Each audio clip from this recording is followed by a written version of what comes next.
Center, Manila. Ito ang TV Patrol World!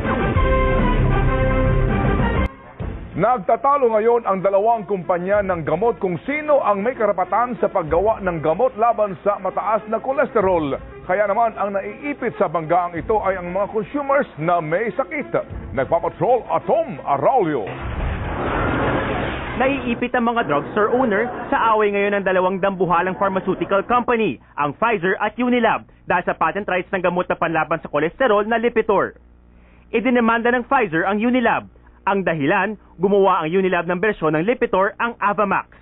Buwelta ng Pfizer, hindi ito pwede dahil sila ang may-ari ng patent rights ng Lipitor sa Pilipinas hanggang taong 2012. Sagot naman ng Unilab, walang karapatan ng Pfizer na angkinin ng paggawa sa ganitong gamot, lalo't kapapasa lamang ng batas para sa murang gamot. Make it available. Nandiyan lang naman eh. Hindi naman sila kainin ng Avamax eh. Yung Avamax is, tuloy sila doon. Yung Lipitor, yung may gusto ng Lipitor, di tuloy na Lipitor.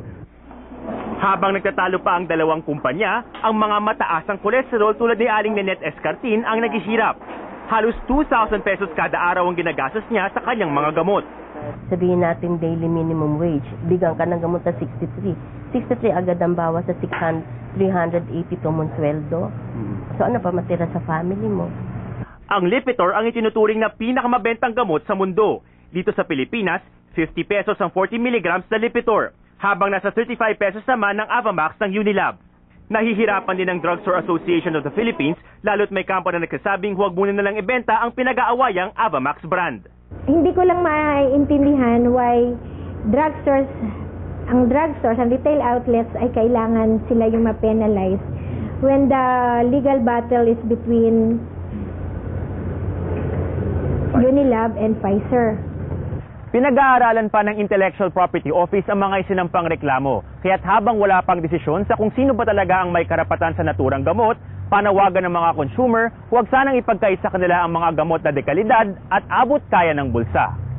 Atom Araulio, Patrol ng Pilipino. Congratulations sa bagong kasal. Bagong kasal.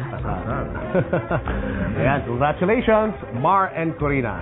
At yan po ang mga balita na kalap sa aming mas malawak na pagpapatrol. Kami ang inyong patrol ng Pilipino. Naglilingkod sa inyo saan man sa mundo.